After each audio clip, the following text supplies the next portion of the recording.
So congratulations on season 2. I hear you guys are shooting season 3. Yep. Your character is fantastic, hugely layered. I know you've played a whole myriad of characters before. What do you love most about playing this sort of Western, very cowboy role?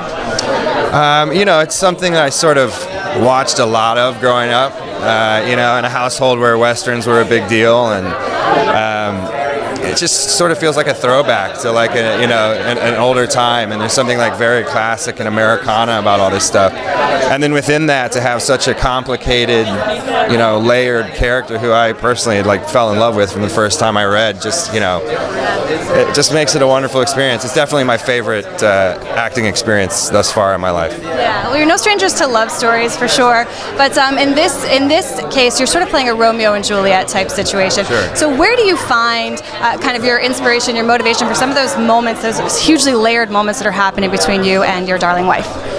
I find it all in the writing, really. There's something about the way Taylor wrote those scenes that you don't have to kind of search for it or go too deep. Like you feel what's on the page. And that's just a testament to really good writing. Yeah, and I mean, we'd be remiss if we were talking about Yellowstone or a Western in general and not talking about Taylor and his influence. I know it must be fantastic to work with Taylor. What is that collaboration process like? He obviously writes a great script. How much do you bring of your own to the table?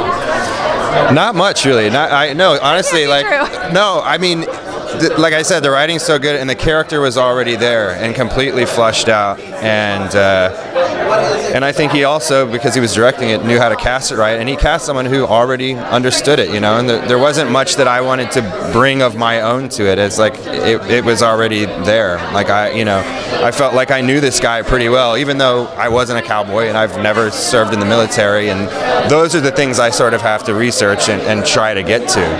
But other than that, just as a human, I felt like I understood him.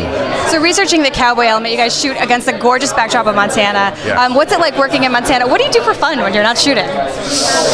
Ride horses, because there's not much else to do there. We fish, we ride horses, and we also shoot in Utah, which there is more of a vacation town. But yeah, when we're in Montana, if you're not outdoors, you're alone. So when you're out alone riding, do you ride Western or English?